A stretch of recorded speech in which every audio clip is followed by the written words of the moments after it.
everybody, this is Matthew Lee. I am here at Go's Kung Fu, the headquarters of the USAWKF, which stands for the United States of America Wushu Kung Fu Federation, the national governing organizational body for national level US Wushu competitions, and I'm sitting here with Siheng Mark Lorenzo, and we're here to talk about Sancho, also known as Sanda.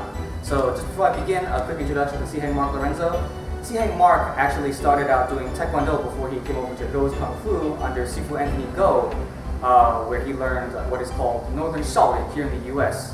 And it traces his curriculum back to the Nanjing Zhongyang Wushu Guan, or the Nanjing Central Wushu Institute of Chinese Martial Arts, which was established back in the Republican era of China.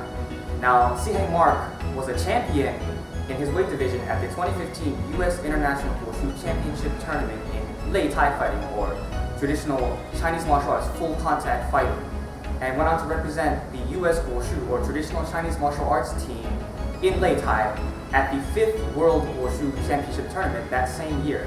Most recently, he is a gold medalist in Sanda this year at the ICMAC, or International Chinese Martial Arts Championship Circuit.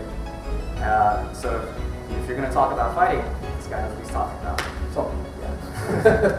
Fun fact, this guy is also the vocalist for the local metal band Serpents of Secrecy right here in Baltimore, Maryland.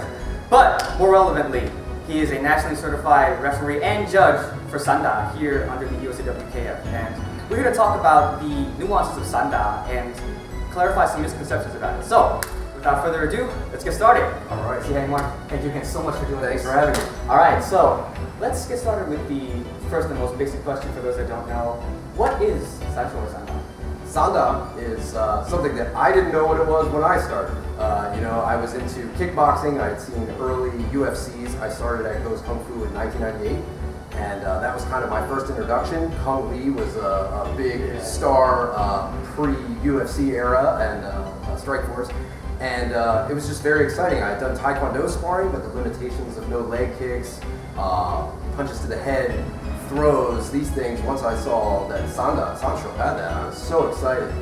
So basically it's taken from a lot of the movements and techniques throughout Kung Fu systems and finding things that are practical, that we can use at a competition level. Of course there's a risk of injury, but we're not doing things like eye gouges and breaking arms and stuff like that, so we can compete.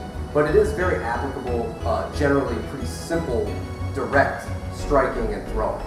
Nothing too complex or flowery. So that's what it is. Chinese kickboxing is what you hear it called by many people who just don't know anything better. And, I think that's a fine name for it too.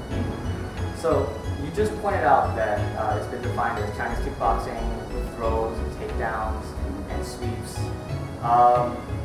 Now, the traditional Chinese wrestling culture, which Sanda very much emulates, is very, very unique in that it's not like your Greco-Roman wrestling or your jiu-jitsu or judo. You can't really touch your knees or your hands to the ground. Yeah.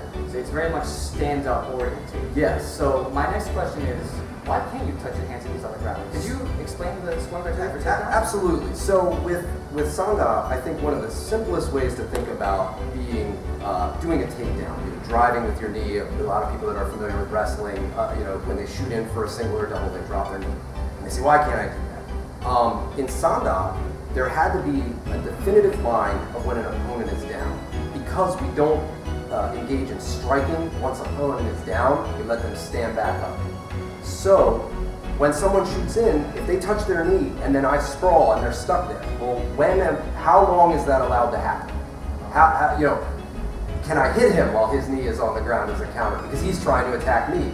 So I think the basic way of doing it was that we're standing, we have 2 points of contact, our 2 feet. If anything else touches our hand as we lose balance, that's a sign of losing balance. So it's a sign that you didn't have control of yourself if it's caused by that. And then in the fact of more of the wrestling technique of shooting in, I think it's to keep fighters safe and to make a very clear distinction of when action starts and when it stops. So it's very much about drawing a clear line of when you should start and stop the battle. Yes. So it's very much its own sport, aside from MMA Shuto, what's called shoot boxing. Absolutely. And what I would say too is, and I've heard different people say they like it, they don't like it, it should be this, it should be that. Anytime we apply a rule in competition, when it's not a street fight where everything's legal, eye gouges, weapons, and weight differences. When we say, okay, here's our rule set, it is always going to be perceived as taking something away from someone or giving an advantage to someone else. You could look at UFC where you can't kick it down, you can't soccer kick people in UFC, and people talk about pride and say it was so much better, and UFC says it's stomp and stuff. Yeah. And so a striker might say, hey, these guys can lay on the ground and try to entice me to come to them and get grappled, and that's not what I would do in a street fight. So realistic, and we would all probably agree that UFC is pretty brutal, pretty close to the edge, and we probably don't want to see too much more thrown into it. So any rule you apply to something, breaking clinches, Muay Thai is allowed to clinch and strike, but if they get pinned up against the ropes, they separate. In reality, no one's there to do that for you. So any competition is going to have rules that slightly tweak the way the action goes.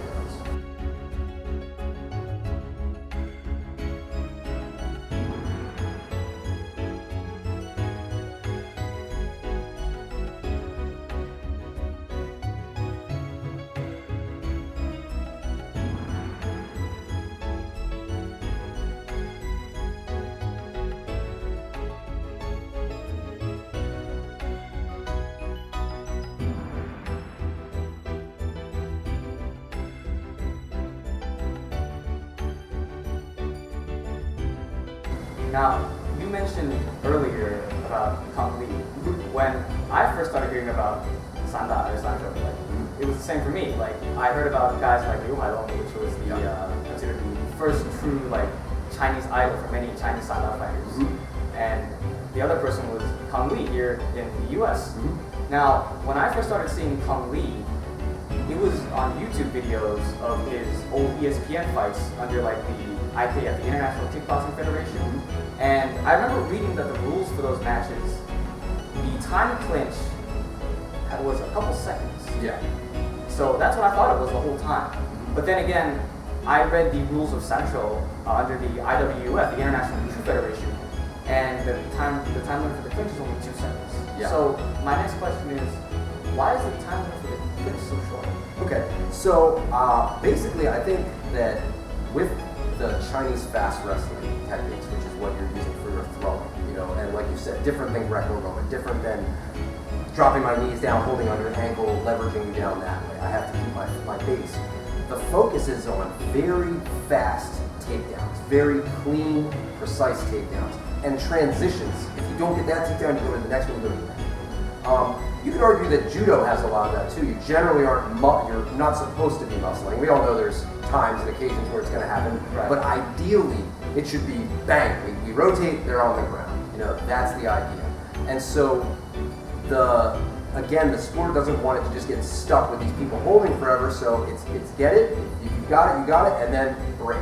We go again. Something about that aspect though is very exhausting because closing that distance can be pretty tough. Getting in that combat is tough, and when they say separate and now go again right away, you have to be ready for punches at a distance instantly. So, and not that it's not tiring to keep swimming and working in the clinch either, but it is an interesting thing, and it's definitely not simple.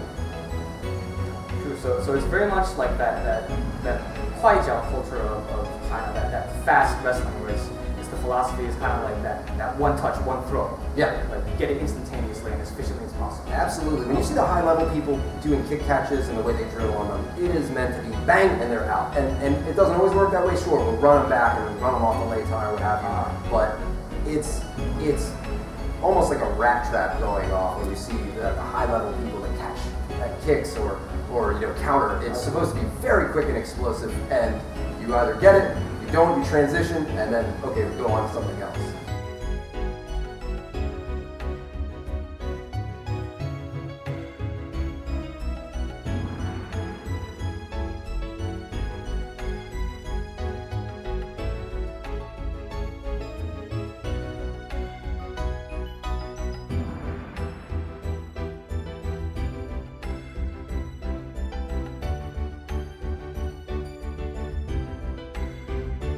Moving on.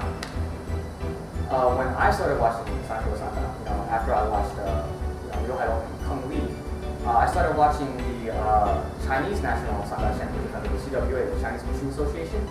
And in the 2000s, I noticed that sometimes they would have like light exchanges of kicking and punching, and they would frequently enter the clinch to either go for a takedown or avoid being taken down in turn, and the ref would frequently stop because of the short time limit of the clinch. And sometimes the action wouldn't go either way, but sometimes someone would actually get one takedown over the other person. And sometimes that would determine a round and even the whole fight. And not only myself, but a lot of other people that watch full contact combat sports have noticed that as well. So my next question is, what is your response to the criticism that takedowns are the biggest point leaders in Sanda?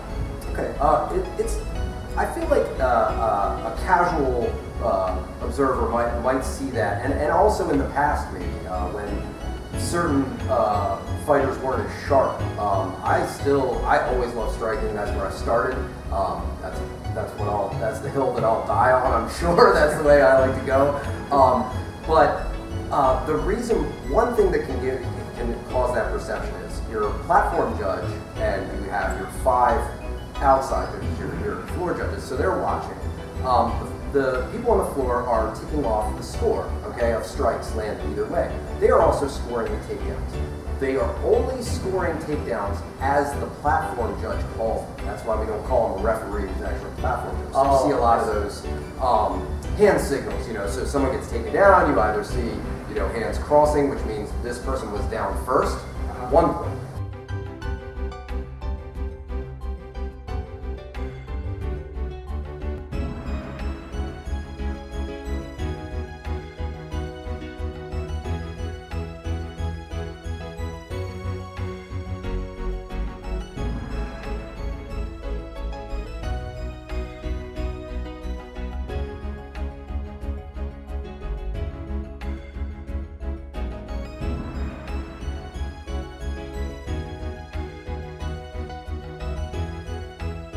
Or this person was taken down completely, which means I didn't go down with you, I threw you, 2 points.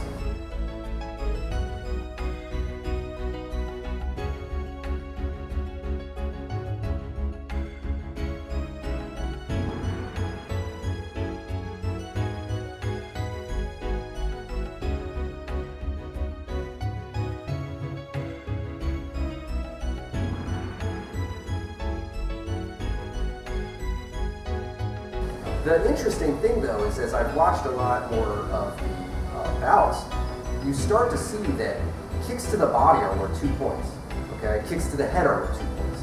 Kick to the leg is 1, punch to the head or body is 1. So in the IWF rule set, it is very good to land body kicks. And actually I've seen fights turn very quickly, almost faster than they can with the wrestling. If someone has a vicious side kick 2 points, side kick 2 more points. Very hard to get 2 takedowns that fast. The only reason why people might feel it goes the other way is the sideline judges only score what they see well. And odds are all 5 might not perfectly see that kick. So one judge might not score. Where if I get a 2-point takedown, the platform judge calls it, all 5 sideline judges score that 2 points. So there's a sense that it's worth more, but not necessarily. Hopefully, with professional judging all the way around and diverse judging like we try to do, we always try to mix up so that coaches of that fighter or people from that country are not the sideline judges. We should have the majority of them see the proper angle and see and hear the technique and call it. So a kick can be very, very effective for that. Also, if you throw a kick and it's effective, knocks the stomach hard, and then it's grabbed and taken down, I actually only have a chance of getting even. Right? So you throw a roundhouse kick and score 2 points, I catch. If I fall down with you, I get 1 point. You've still come out ahead in that exchange. If I take you down without falling, then it's 2 points for me as well. So there is a good way to balance it, and I think as the sport has been growing, you're seeing a lot of focus on some very fast striking that is scoring very well. I see. So if theoretically someone were to land a body kick from one angle, say like if someone threw a kick this way, right? Yeah. the judge over there might see it. Yeah. The judge over there might Might not see not. it. Might not. Right. So, but that guy's a professional. That guy's a professional. That guy's a professional. That guy's a professional. That guy's a professional. Yeah. So you theoretically would hope that it would even out. You can see, when you do sideline judging, you realize you can see the lay tie. 3 judges at any point can generally see the action very easy. And then you also have your head judge who's monitoring those scores, and especially at the high level. At the head table. At the head table, Yeah. who can, one, overrule if they saw something different that the platform judge does too. They can also let the sideline judges know that they need to pay attention, be sharp if they see them not catching things that they should be seeing. So it's, and I think no scoring system is perfect. It's a hard thing. We've heard about pro fights that everybody complains and says somebody's stolen. And Sanda, those fights tend to be amazingly close all the time. Many of those world fights, I mean, you're talking 3-2, 5-3. I mean, it is one kick or one takedown away from changing in that round. So there's a lot riding on it, and I understand people's frustration, but I still think it's a great system, and nothing's perfect, but it sure does have some fun fights and exciting stuff. Good point. Good. So my next question. At the beginning, you talked about the fact that Sancho or Sanda is very much a full contact combat sport. It doesn't have the same limitations that many other traditional East Asian competition sparring formats would have. It very much emulates that full contact kickboxing. You can kick the legs, you can punch to the head, you can take down, do whatever works as long as it scores well within the rule set. But it's also very much still a full contact sport, which the definition that I found for full contact meant that you intentionally are imposing force on somebody. You're trying to hit them. So, say in American football, you're intentionally attacking them. You're intentionally, putting force on them, and that does consequently have some damage and some serious injuries, sometimes. Yeah. And usually, when you see that observation, you'll hear a lot about some parents talking about their kids saying, "Oh, I don't want my son or my daughter to do that." I know my dad said that. Yeah. So my next question is, what is your response to the criticism that full contact combat sports like Sancho or Sanda are unsafe? Okay. I think there's always a limited amount of risk. We try to keep it to a minimum. In amateur level, you're wearing headgear, chest protectors. Boxing gloves are a heavier weight so that you're not generating as much speed and impact with the knuckles. The other thing that I found that I was actually really amazed about recently was watching the juniors. The junior competitors blew my mind because I actually kind of had that belief too. Well, because in America, actually, Sanda and Sancho used to be only 18 and over, obviously. You had to be an adult. You couldn't be 15 or 16 to fight. You definitely couldn't be 10. Now, seeing the juniors, the way they gear up, they allow them to wear the shin pads. They don't have head contact at all. They're in a chest protector. I've seen it be safer than some of those more traditional style tournaments that they're doing on a gymnasium floor with chops and, dipped foam pads that don't really do much. Because the accidents that happen in those situations are much worse, and also the referees tend to not be as skillful. If you go to juniors, you have nationally certified judges who are watching, who are absolutely #1 priority for the platform judge. We're all told when we train. First thing you're watching out for is fighter safety. Okay, so that's above all else. If anything's wrong with the ring, if anything, lay tie, there's something wrong. If fighter looks like they've been struck in a way that they're not with it, we are supposed to protect them. Okay, we don't want to let anything go beyond the point where it is. Once you get into the adult level, sure, there is the ability for knockout, and we all want to avoid that as much as we can. You tend to see the most damage done in a mismatch, and another beautiful thing about Sanda, Sancho, and the IWF rules is, one, the head judge always retains the right to stop the fight at any time and declare a mismatch. If they see something that's just this person obviously has no skill versus somebody who looks almost pro. Also, the point gap system that we've seen in the most recent ones. So if I get 12 points or more ahead of you on the majority of judges' scorecards, the fight is over. Because you obviously cannot stop me from scoring on you at will. So rather than let it continue, where you're obviously not going to be able to beat me, it ends. And some people might complain, oh, I didn't get a chance to come back or what have you. But I would say more often than not, that's going to put good top-tier fighters together, and people who are at an imbalance, they should quickly lose safely and get to go train again and try again next time. Yeah, I noticed that at this year's World Wushu Championships in Kazan, Russia, I saw a couple, especially the fight with Khan against the Georgian fighter. Yeah. Right. I think it was like under 60 kg or something. I can't really recall, but the abbreviation under the official tournament results was WPD or yes, word perfect document is what we thought. Like WGP or something like winner by gap points. Yeah. And I had to see that on the video to figure out, oh, that's what WGP means. Like my friend showed the results to me, and I was like, what is WGP now? I'm up on the internet, you know, trying to look up, okay, what is WGP, combat sports, Sanda, WGP, still nothing. Yeah. IWUF, you know, Sanda. They didn't list that. That's one thing that I do have a complaint was, you know, I went through, I just did national certification, and I was seeing these results coming in, and I was like, what is that? And I knew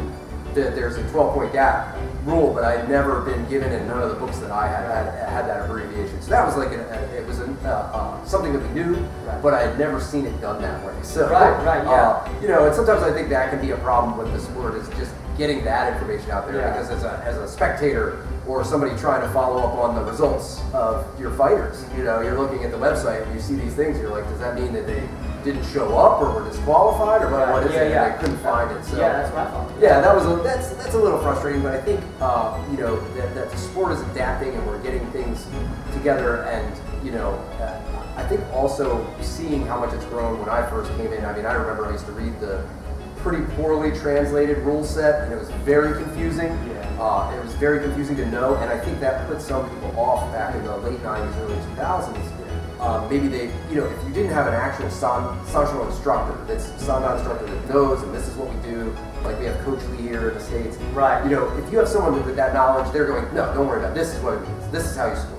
But if you're just at a Kung Fu gym thinking, maybe I'll go to this tournament, and you try to read the rules, and they don't make any sense, I can see where that's tough. You know, you don't want to go and not know what you're competing in. So it's gotten much better, and I think we can probably take it a little further. And I think conversations like this help too, because they kind of dispel some of the myths and let people feel comfortable with what the sport is. Yeah, I hope. And I guess the idea of that declaring a mismatch, I noticed that in the after the 2010 when I started seeing Chinese Sanshiro championships as early as 2012. Sometimes I would see, you know, somebody get taken down, and then, of course, coming off the impression of just watching the 2000s matches, I was like, oh, well, that guy got taken down. He's going to win the round. Then suddenly the other guy gets up, comes back, starts, you know, kicking and punching. The guy has no defense for it, and then someone blows the whistle. It's the head judge, and then the platform judge, the Leitai judge, raises up the hand with a lead, 12-point lead, and at that point I didn't understand. I was like, wait, what just happened? Because they just did this match. I've never seen that happen before. So that definitely goes in the realm of being a well-rounded fighter. You know, I think that you're gonna get the 12-point lead. When you see somebody get that, it's not just takedown. Right. They're landing a leg kick, cross, they're landing a leg kick, shoot, takedown, sure, a counter, takedown, a kick catch. But generally, they have got the full package. You know, and they're usually off the lay tie once, you know, you're getting your 2 points there. So, yeah, I think it really has encouraged. And I've seen, especially for China, the striking, you know, China has had great side kick, great kicks. Their hands have gotten much better.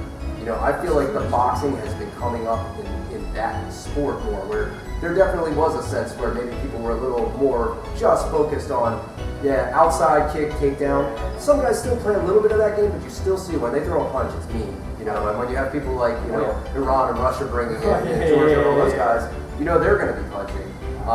You know, and also I think we've got to give time to a sport, just like there was a long time in UFC where we saw, you know, two guys in Speedos that didn't really punch or kick well that knew how to wrestle, and they would do the lay and pray is what everybody called it and complained, and they would just and go down, and it was said striking's dead. You just grapple. And then all of a sudden some strikers started coming in and knocking out these guys. And then some of those strikers lost to a grappler again. So you're always, it's like an arms race, you know, and then I think you've got to have, you can be more of a striker, more of a grappler, but you got to know both in that sport and in this sport, because otherwise you're going to lose. You can't possibly just go out and wrestle. Right. So it does seem like it promotes safety when there's a clear mismatch, and it seems like the striking nowadays does even out much more of the scoring with the takedowns. Because usually when I do the math, if I understand correctly, going down doesn't necessarily mean that you can also be taken down, you can also be knocked down as well. So for example, if someone punches and that person gets knocked down, that's 1 point for the punch. You can score, Yeah, and 2 for the guy being down. So that can definitely add up. That's 3 points total. That's more than one takedown where one person's standing and the other person's down. Yeah.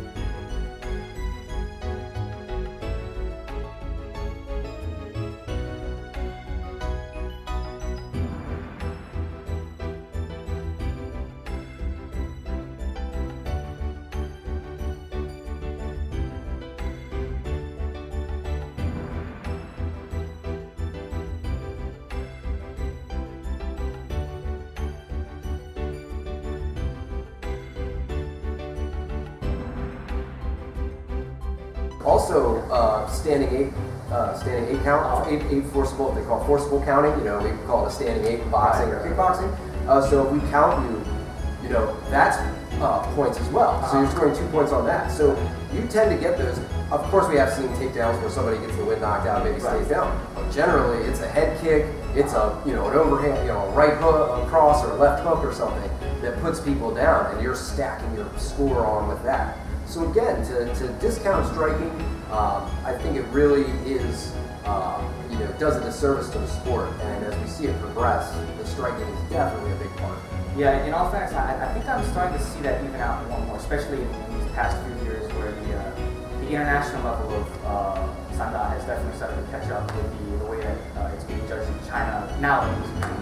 I definitely think that Sanda, whether you see it back then or you see it now, it's definitely evolving, it's definitely improving and being more clear. And another thing you brought about safety and being clear and transparent about the rules and explaining any confusion. I remember reading in the rules of Sancho from the IWF that, if I remember correctly, the wording was something along the lines of, you can't intentionally slam your opponent. And I was like, well, what does that mean? Because I would see guys in China lift, double leg up, and then just slam. Absolutely. They absolutely go for the biggest slam. I didn't understand that, but you explained to me a while back that, it means this, right? You take someone down, you can't go. Like that's what's considered intentionally slamming. Once the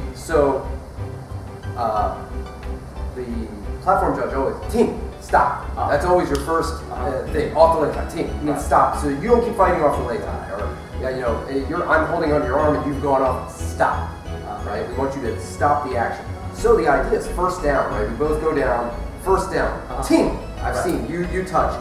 Well, what you're not allowed to do, team, pound into the ground, do something like that to try and push their face as you stand up, things like that. Yeah, instead you're not supposed to forcibly drive the opponent down or something like that. And I had that same question when I first was going into judging, because like you said, I saw people going for the biggest possible drop they could get. I mean, they could just scooch them and they take them all the way up and slam them. Yeah, it was perfectly legal and they got the 2 points. Yeah, so I was like, So you are absolutely allowed to do a takedown. The only thing you're not supposed to do is driving them onto their head. Okay, so like a pile driver, if you shot and got between my legs, if I can pick it, I'm not supposed to sit and slam you head first. Okay? But as far as your body dropping, a lot of times you actually see those guys that are able to pop you up high. They know how to kind of lay you flat and just slam you on your side. And they're definitely doing that. One, for the show and the intimidation factor, to definitely get that score. But they're trying to wear that opponent down and get in their head as well. So even if you exhale and it doesn't hurt you too bad, you're still thinking, boy, I was just 4 or 5 feet off the ground getting dropped. You've got to have some heart to come back. Yeah, so going back to that idea of the efficient stand-up wrestling in Sanda, it's definitely very spectacular when you see someone getting lifted up. It's not just like driving someone to the ground, which is also very efficient.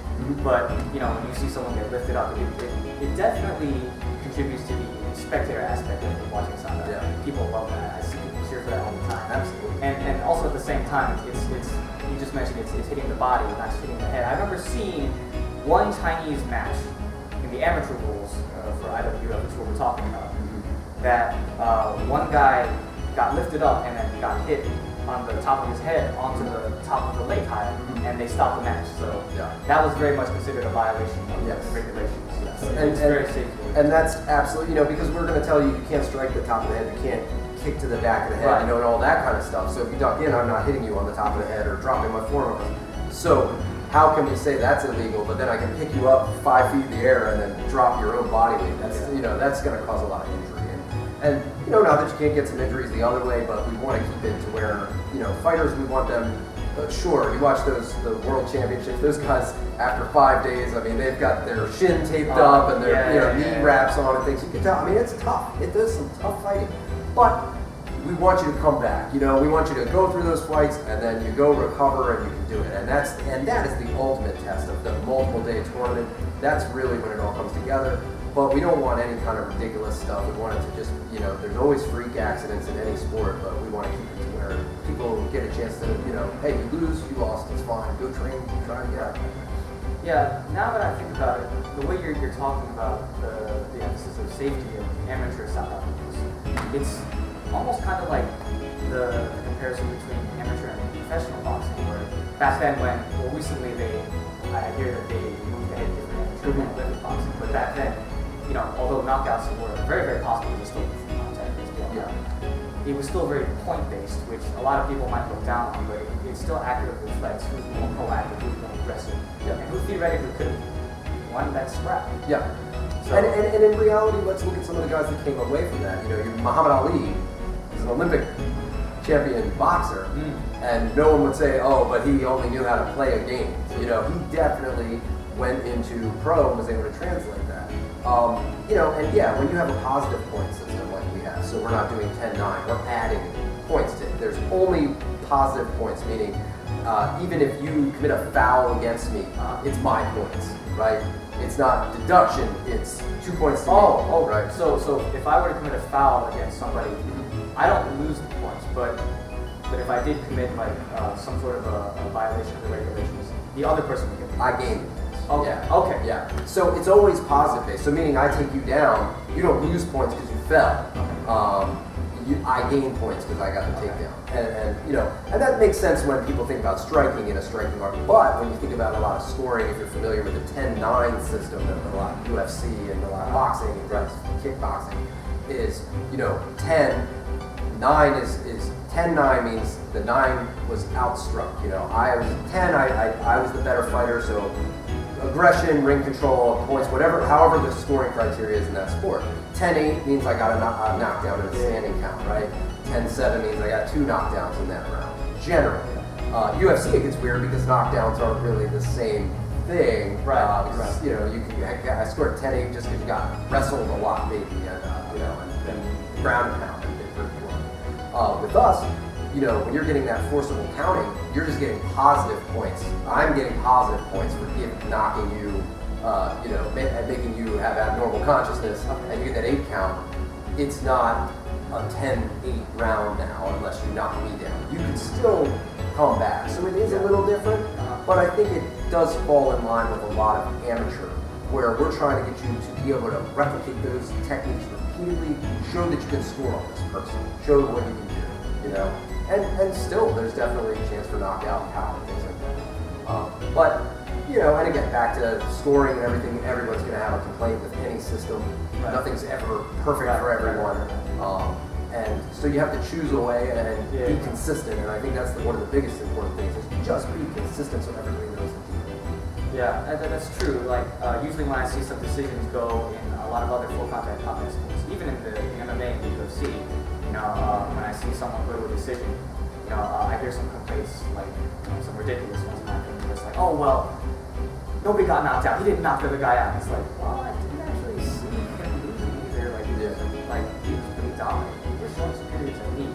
Yeah. Theoretically, most of the time that happens. Absolutely. Yeah. Most of your fights are going to be scored. It's going to go to the scorecard, and especially in amateur, and especially with the tournament setting, where it's the first two rounds.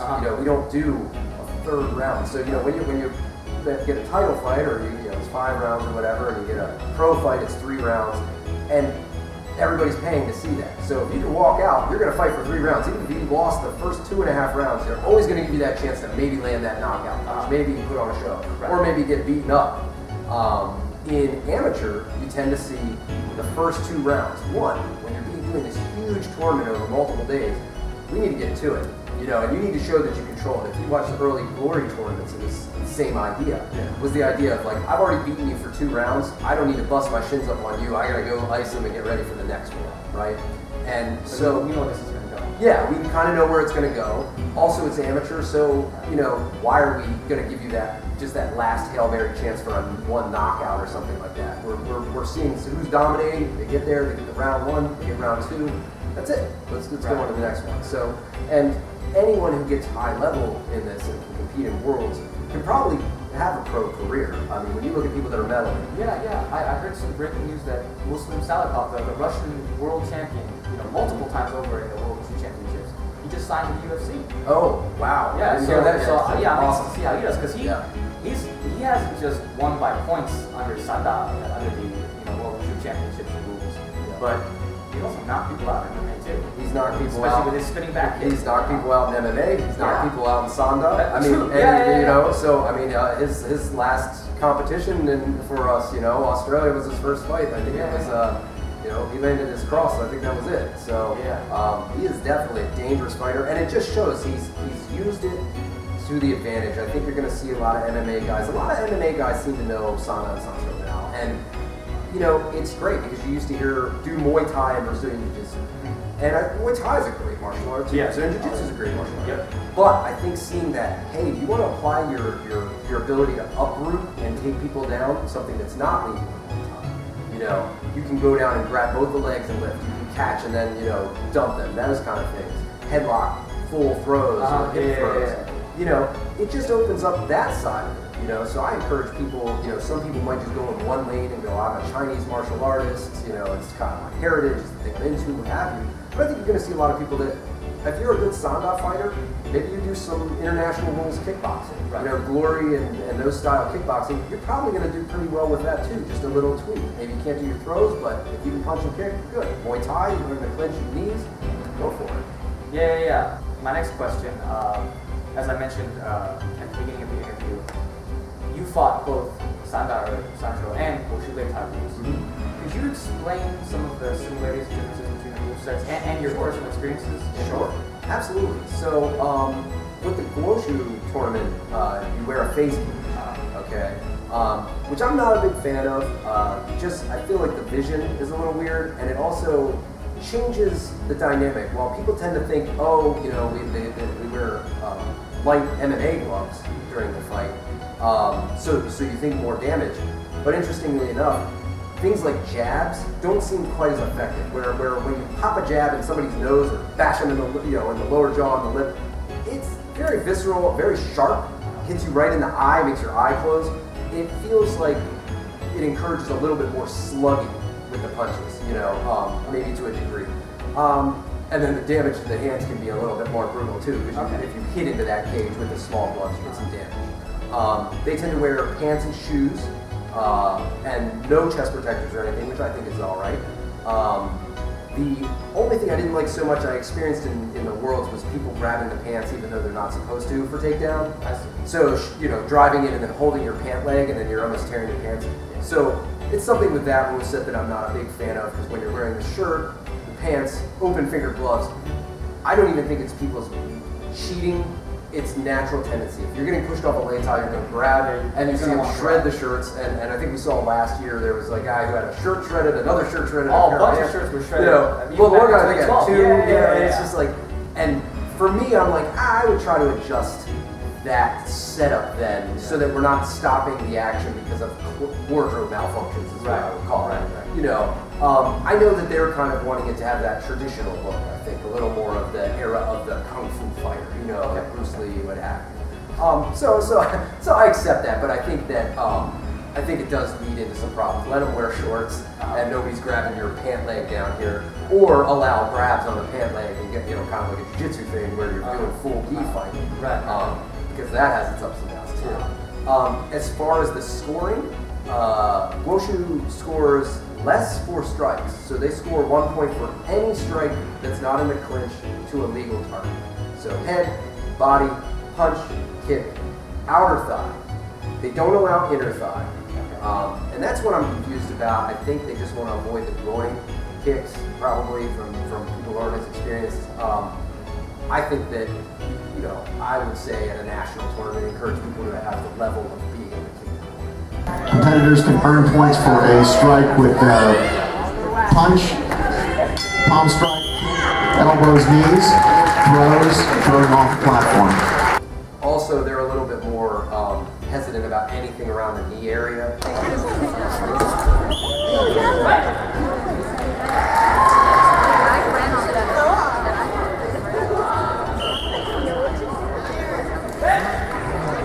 Referee deducting 1 point from the yellow fire, strike too close to the knee.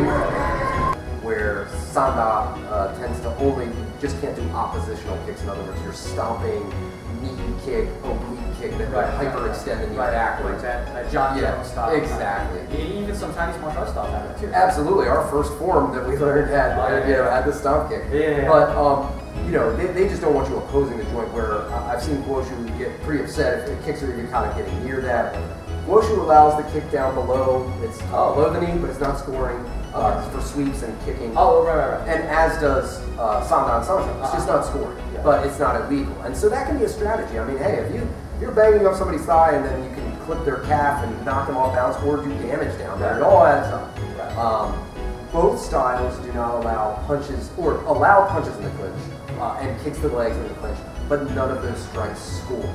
So you can do them, and you'll see some of those guys ripping the uppercuts in the Sanda fights in the worlds. You know, just trying to do some damage or muscle. And some guys don't bother with it too much. They kind of post up and try to wait for that break and then go again. With the Wushu, though, you're allowed to throw knees and elbows. I found the knees to be pretty effective when I fought. And elbows not as much because they tend to be more for cutting unless you really plant one on someone. And with the face cage, again, like, you know, short shot kind of clipping elbows don't seem to do as much. But it's also not my specialty at all. So, you know, I'm sure some high-level Muay Thai guy could make it work. And they value the off-the-leg tie push at 3 points, not 2. And they also, I believe there's, you win the match by off the leg tie multiple times, three times in a round. Where Sanda, our international rules is 2 times off the leg tie in a round, wins the round. Immediately ends the round, but then you get that same minute break you would have. And so that gives the fighter a chance to maybe get coach, hey, you're just, because some people, you know, maybe backing up or making a mistake. And, you know, again, the leg tie, I've heard complaints about that from the outside world of, like, you know, why is this platform, and, you know, you can just push people out. What I would say to that, though, is, you know, if you look at someone who could strike like Mike Tyson, I don't think you could just push him off a platform. You really have to have a game. You have to do things. Generally, when you see people going off the platform, they've made a mistake. They've gotten a kick caught and they get run, or they've not had ring awareness and they've backed up too far. You can talk about that situational awareness. Know where you are at all times. Especially when you're defending yourself. Absolutely. And so that's where I think Sanda does have a lot of applicable, you know, Muay Thai fighting in general has that applicable sense of, like, if you want to equate all these things we talk about self-defense, it is a sport, but we also want to apply self-defense. You gotta have that ring awareness, very much so. And you do it in a boxing ring too, let's be honest. I don't want to get stuck in the corner or against the ropes. Unless I know that's my plan, I'm gonna rope a dope or something. You know, but I don't want to just suddenly, oh, surprise, I have nowhere else to step. I should have a sense of what's behind me using my peripheral vision and be able to see. And so the lay tie just kind of ups that ante. And the other thing is that it does go back to safety, I'd say too, is that the lay tie allows people to be, again, the score just stacks and stacks against them, rather than the idea of putting you in the corner and knocking you out, beating you until you fall down. And when you look at pro Sanda, they take away the lay tie, they do it in the ring. For that reason. They want, you know, the spectators pay the money, they want to see these people go at it until the end of the fight. So they close it off. And I think that's a good reason. Yeah, and just to add to that, at the risk of sounding condescending, I wrote an article for GiantWushu.com, which is a website dedicated to promoting Wushu worldwide. I wrote an article titled Sancho versus Lei Tai, a comparison of Chinese martial arts full contact fighting. And one thing that I missed when I wrote that was that as I was watching the Lei Tai fights, I noticed that you can push the opponent off the Lei Tai 3 times, and that wins you the match. Yeah. But you cannot touch your knee or your hand on the ground. Yeah. But in Sanda, you can push them off twice.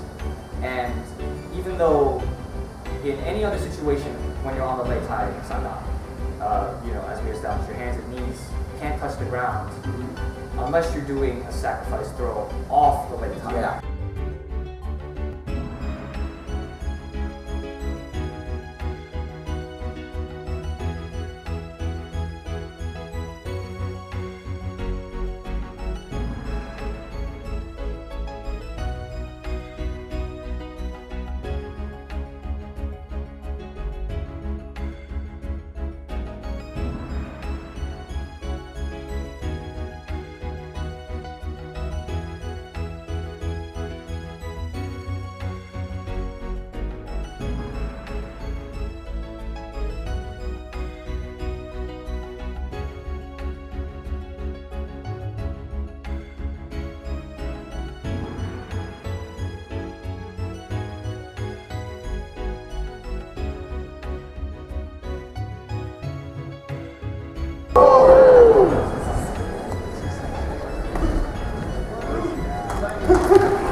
Blue fighter off the platform. We're about 45 seconds into round number 1 of match number 26. This is for first and second place in the men's infinite weight division. Blue fighter off the platform.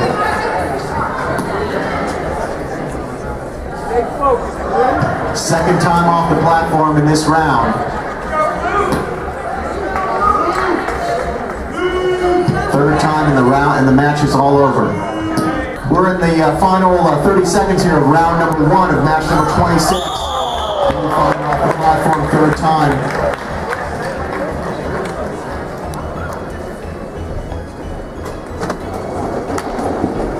And that's the end of the match. 3 times off the platform, forced off the platform by your opponent in 1 round, and that ends the fight. And you can even get away with it if you, even if it's a forward one. That is the one time that they'll allow it.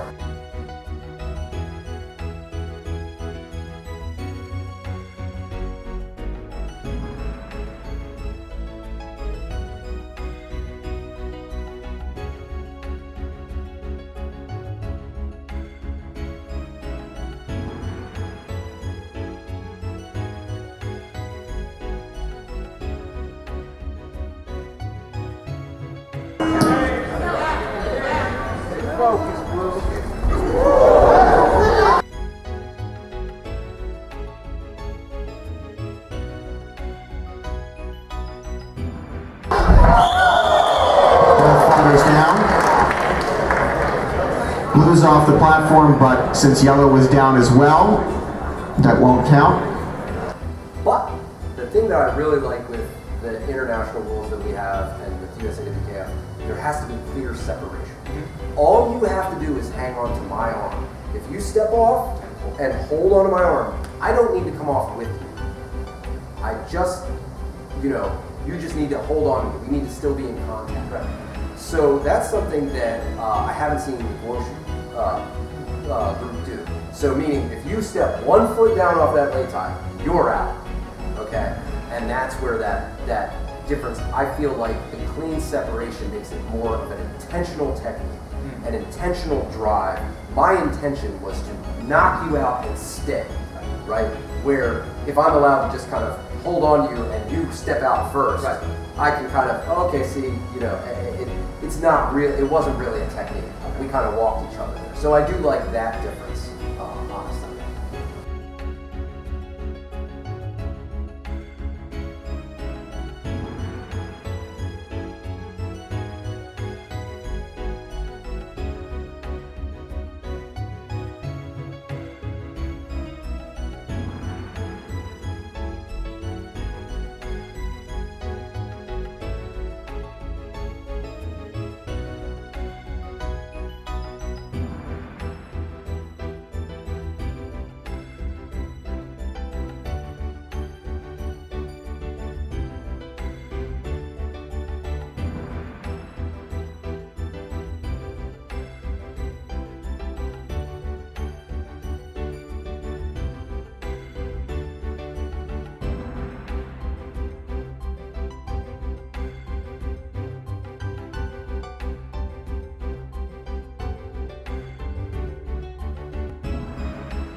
And fighters have 5 seconds to grapple. If it's unsuccessful, they'll be separated by the referee. Both fighters down.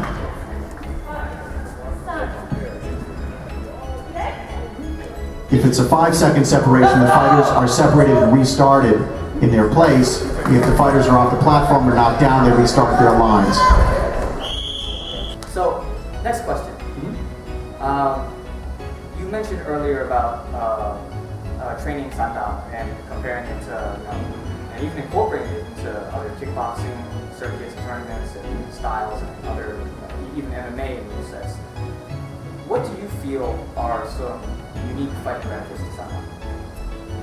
I think the couple things that you see in Sanda, the kick catches, catching the kick, really the people that are good at it, and I'm not even going to say I'm one of them at all, it is the people that are the best at it, and again, really get it to a high level, it is the fastest, most precision kick catches of any style, I think. It just can hang with anybody there. So fast, so effective to snatch a leg and drop someone, which can be really great for neutralizing people. We've seen some of the matchups. I mean, Thai fighters are so brutal with their power, and if you're to fight them, I would think that any MMA guy out there in the world, the first thing you want to do is when that round kick starts coming out, is get a hold of it and get them on the ground any way you can. So I think Sanda's got some great movements for that.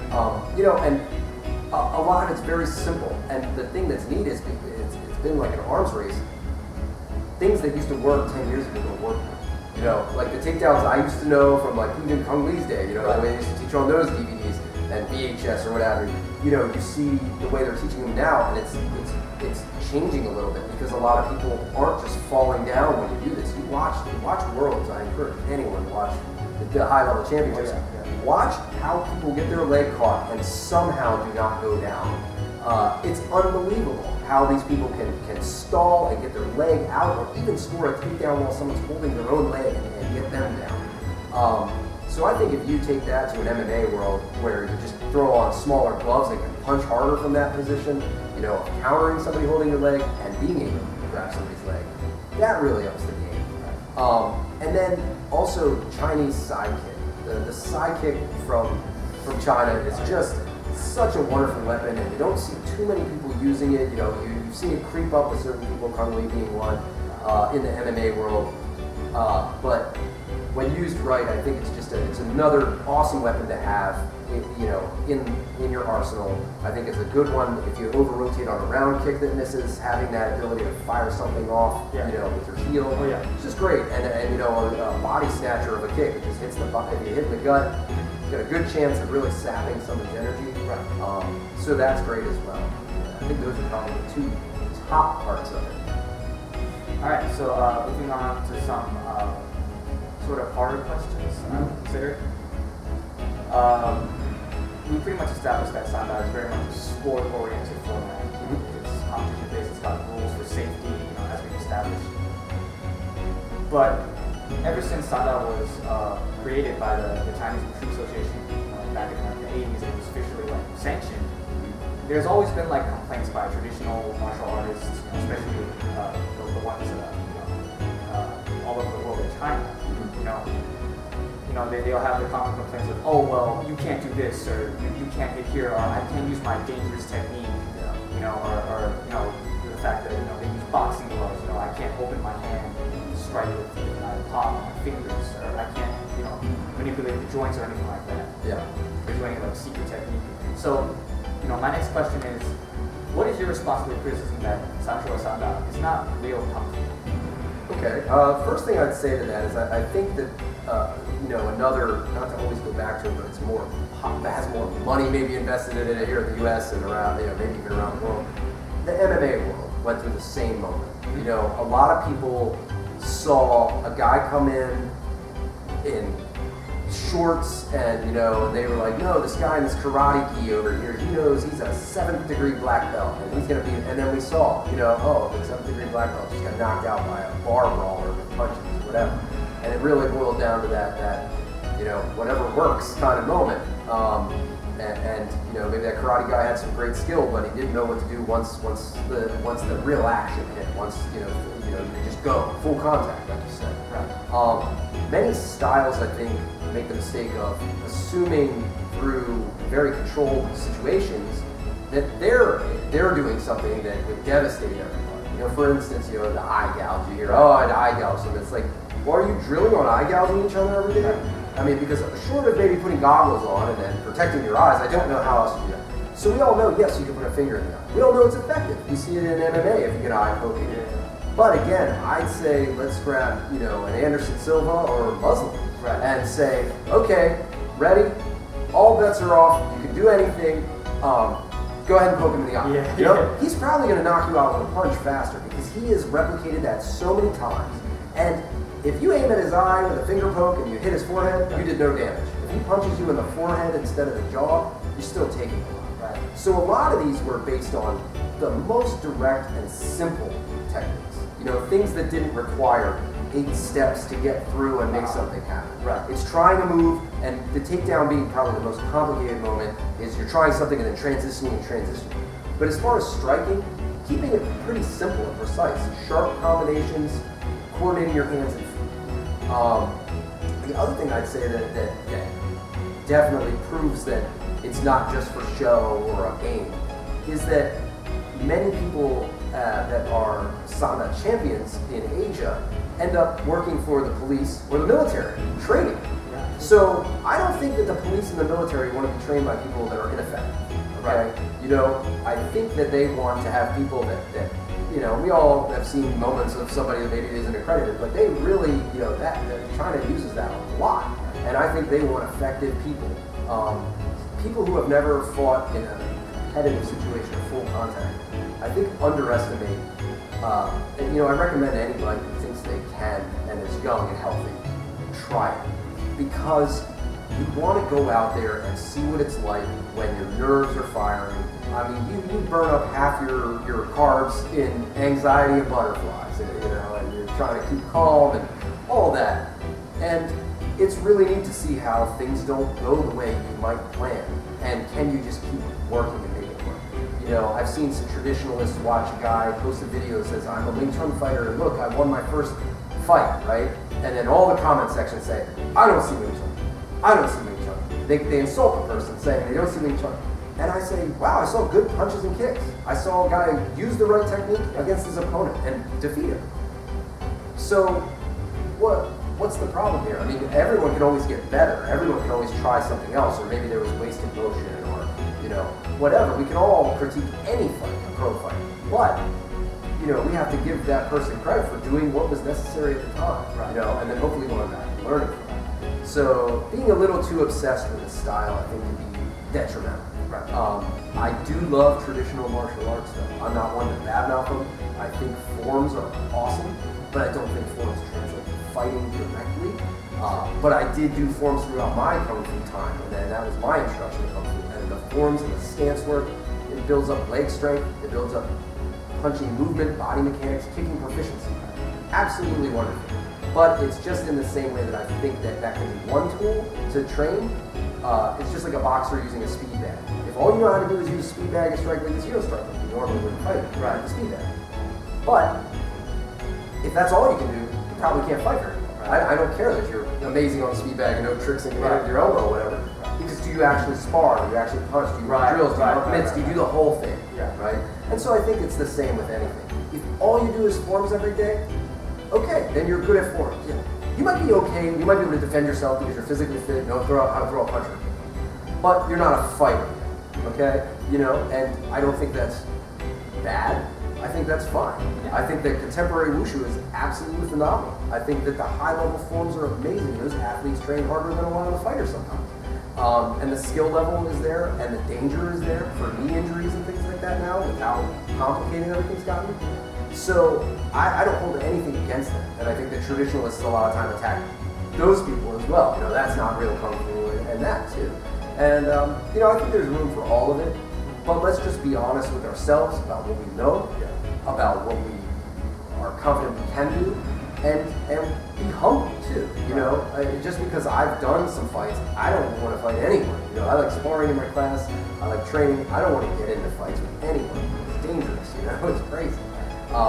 You know, and I see you've seen some of the more recent things where you know some of these internal stylists have been challenged the MMA fighters and these things, and the results are always bad.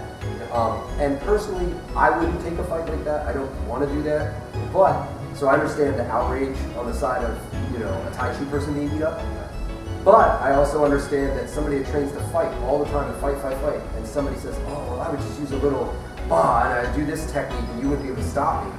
When you're a tough fighter and competitive and rose to a challenge and kind of combative, and someone says something like that repeatedly or kind of calls you out, and you say, fine, let's do it, and they say yes and sign on the dotted line, well, I'd rather us be less violent and more humble, but when that happens, I kind of understand that side too.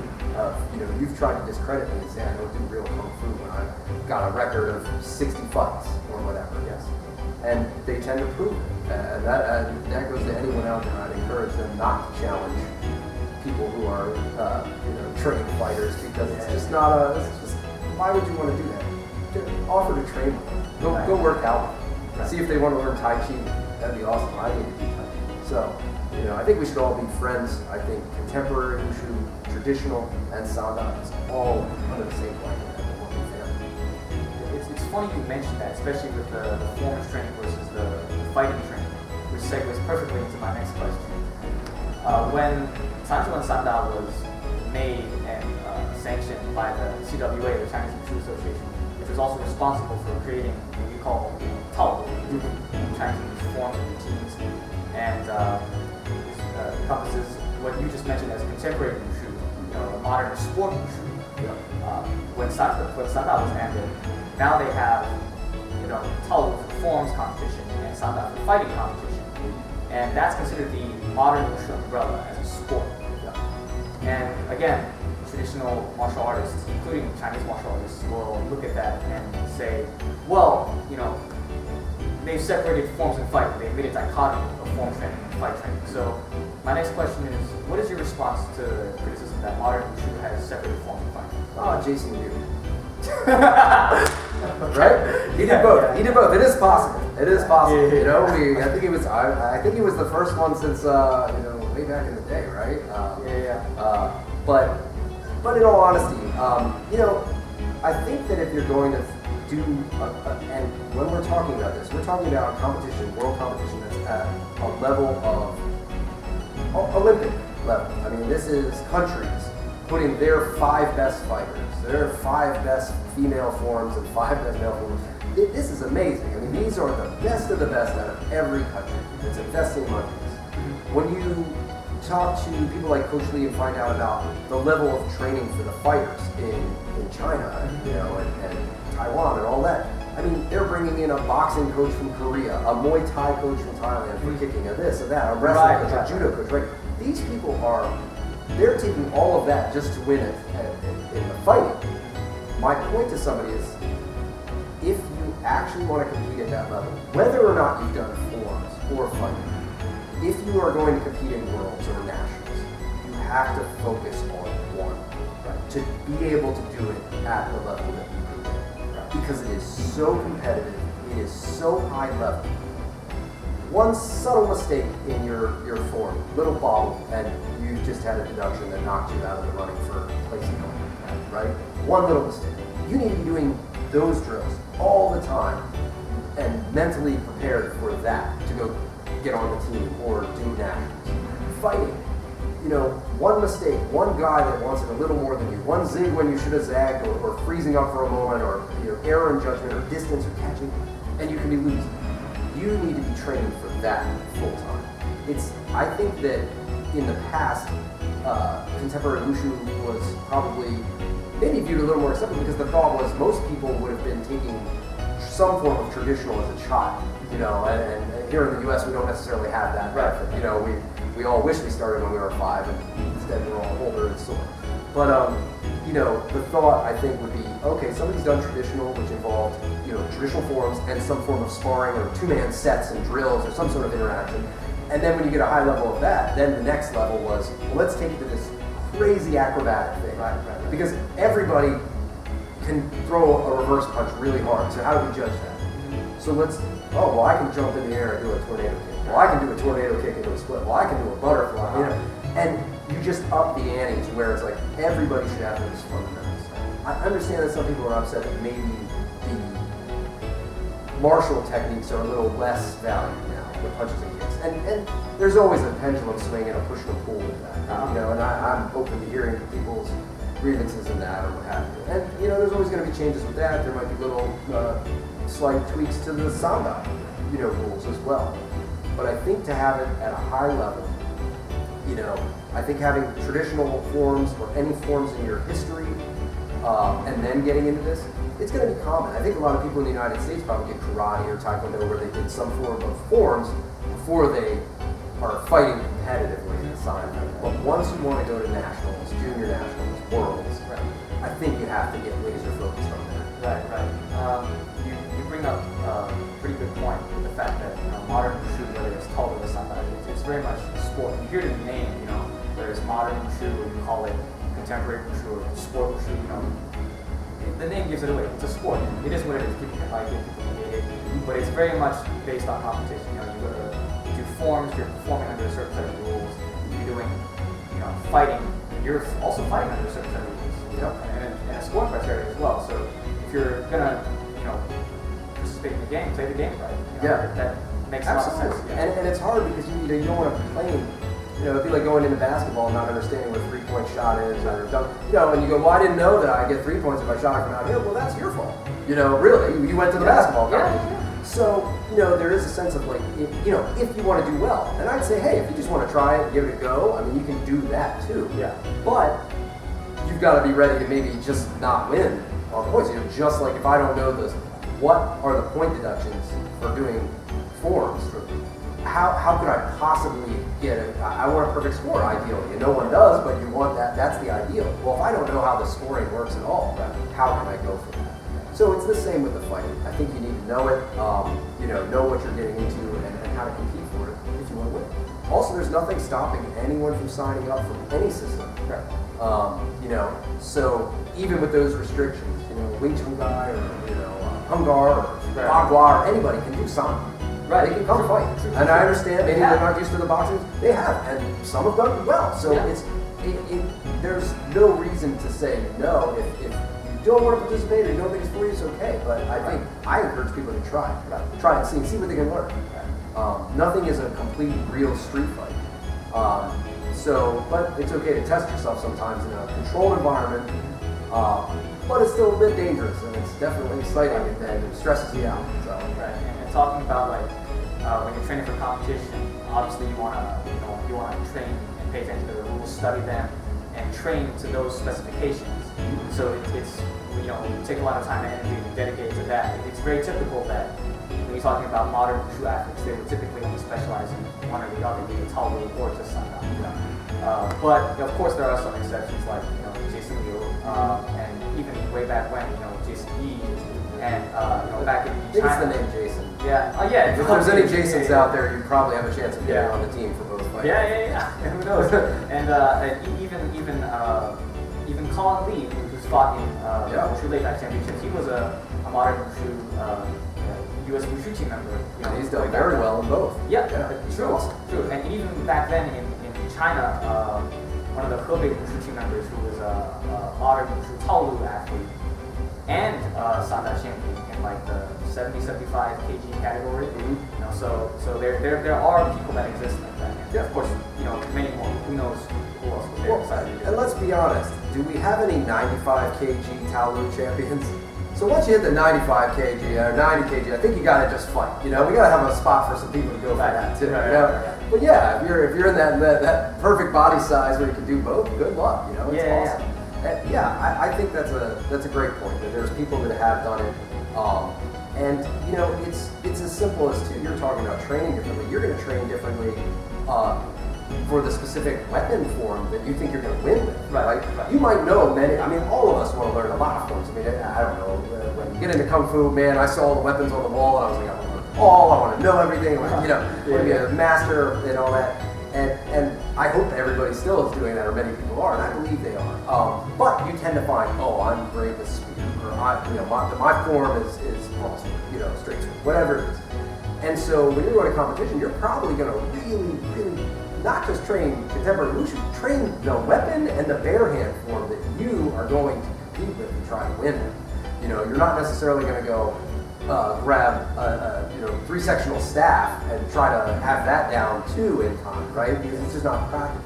And so the same thing happens even with the fighting, where just the difference between wushu and Sanda is longer clinch, different scoring, knees are okay in the clinch. You train a little differently, and you want to be training a little differently. It's not to say that I can't just pop in and maybe do that fight, but if I really want to be competitive, I'd like to be practicing that rule set so that, if I'm doing USA WKF or whatever, I'm not allowed to throw a knee. So I don't want to be drilling knees for 20 minutes, because it's not really going to be beneficial to my game at that next fight. I might keep them in the back or just do them as a fitness thing or whatever, just keep loose. But then if I'm going to ICMAC allows knees inside a boxing ring. So again, strategy is different there. Right. And I'd still call that Sanda or Sancho. It's just a little different. Right? And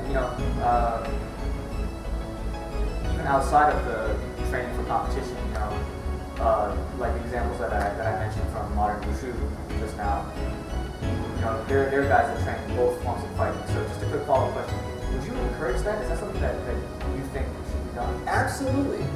Really, especially in the beginning. I think that you might have to focus on one or the other as you start, getting your coordination, because it can be a lot to take on, especially if you're in a high-level gym that has like really high-level wushu people that are really, showing you the stuff as real high-level fighters. But there's no reason. We used our curriculum used to be very traditional, and sparring was part of part of it together. And we've actually split them so that people can focus more, but we still encourage people to cross-train. So the only difference is when you're doing a forms class, you're doing forms, traditional forms, and then we also have contemporary classes and Tai Chi classes. You can do any of the classes, but that way, it's interesting. We used to have an hour and 15-minute class. Well, if half the class is like warm-up and techniques, and then the second half is your forms training, so what are we getting?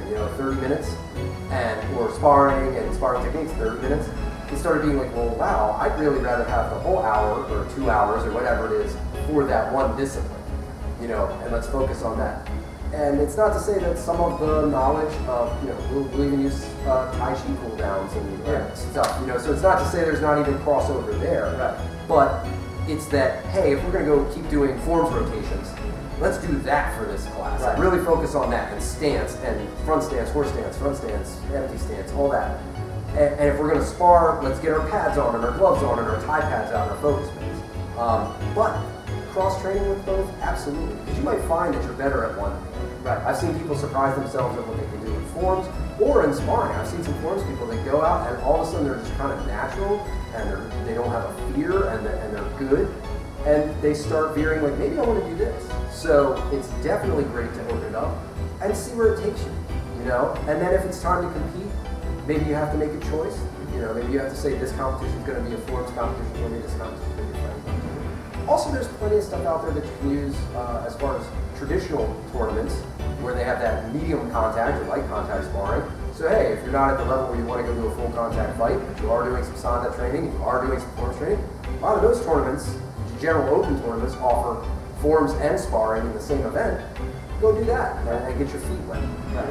Making contact with other people competitively and when there's forms of fighting is always going to help you grow. Right. So, I encourage all of it. Yeah, and going back to cross-training, when you look at the fact that modern wushu has both forms and fight training, you could look at it as a very much of a holistic kind of approach. If you're looking at it from a martial arts practice approach, there's always that debate and opinions about, it's modern wushu training for sport, which it is, and because of that, it's not on the same level as traditional martial arts. But then again, there is that holistic aspect where you can bring it all together with a martial arts practice if you wanted to. My personal wushu hero, Zhao Tongxuan, who was a Japanese competitor probably back there in competition days, he said that if you want to be a real wushu expert, and I'm paraphrasing, you shall practice both Taobo and Sancho. It's not good if you only know Taobo and don't know anything about the other method, the other application, the other practice. That's like walking with one leg, not two legs. So you definitely have a point there about, hey, cross-training can definitely make me better at what I'm naturally good at and also improve me as a martial artist practitioner as a whole. Yeah, absolutely. And I think, and not to leave Tai Chi out either, because, I had a back injury, and being able to come to my school and still do an activity, it helped me recover. I knew it was difficult. I hadn't done a lot, and it opened my eyes, especially with my back recovery. It was so difficult, and it was great because I was getting a little depressed. I was unable to do a lot of the stuff that I want to do. I could still teach, but not train or demonstrate or anything. So and being able to come in and have something that was low impact and good for you, like you said, holistic. I think that approach is great. Having a very well-rounded school is I feel very lucky to have that. And so many great students, teachers, just able to kind of direct me and just giving me options, And I also think about, I'm 39. Sanda for me is legally over in a year, as far as competition. And, and I'll still spar in here and I'm going to throw down for as long as I can. But as that slows down and I morph more into teaching people more than throwing on the gloves and hitting, I foresee picking up my spear again and going and getting better at Tai Chi again. And not for competition, but just for health and for life. I want to do this stuff until I'm gone, And if people keep that long view, I think can help too. Remember that if you want to compete, you want to do the best you can. If you're that kind of person and you want to go for it, awesome. If it doesn't go your way, don't beat yourself up. Life goes on, and that will pass, and then have something else. And then if you come into a school and you go, wow, I don't think I want to compete. Okay, yeah, that's fine too. I have students that they just want to train. They love sparring every day. They love working on the fights, and they want to be able to defend themselves and love the fitness. And I love seeing them improve too. They don't have to go for nationals and worlds and all that, as long as they're getting what they need out of it. So, yeah. So, last question. Yeah. If you could change one thing about Sancho Sanda, what would it be? One thing. Gosh. I don't know. Here's what I'll say. In the past, I would have said allow the knees, body knees. I think I've changed a little bit on that though. And the reason being is that I think that the rule set is encouraging a certain direction. So I'd say Muay Thai wants the knees. They want the kicks. A lot of times they alternate the kicks. There's a lot about staying in the center of the ring, not backing away. They kind of award things in a different way. Punches actually aren't super important. A lot of those ones. So elbows and knees, clinch work a lot of times is really important. And so the sport goes around. I think that by not having the knees, especially the amateur level, and they tend to allow the knees at the pro level, allows people to get used to shooting in, grabbing, going for the throw, without the fear of that knee maybe hitting you. Even if we say body knees, well, if we're allowing double leg takedowns and body knees, we're going to get some faces hit and disqualifications by knee and stuff like that. And I think that when I look at it now, I go, it is a beautiful system that is trying to encourage these techniques to come out. And I think that I would just say, practice your knees too and do some of those other Sanda competitions or Muay Thai or MMA, whatever you like. But, don't just neglect this one because, hey, if you can get those takedowns and throws the way that the top level athletes do there, you could then manipulate people in other ways, and have something that just did some basic Muay Thai and a little bit of jiu-jitsu might not be ready for some of that, your side kick and your leg catch and takedown. So, right now, I'd say we'll leave it alone. We'll leave it there, and then and we'll watch it for a few years and see how the tournaments go and how the fighting is. We want to make sure that the fighting still is good, and that there's no kind of rule manipulation that is making it bad. Right. And I think as long as those fights are good and high level and exciting like they were in this past Worlds, I think it's pretty cool. All right. Well, this has been an interview with Mark Lorenzo. Mark, thank you very much. Thank you. Thanks for watching. Yep.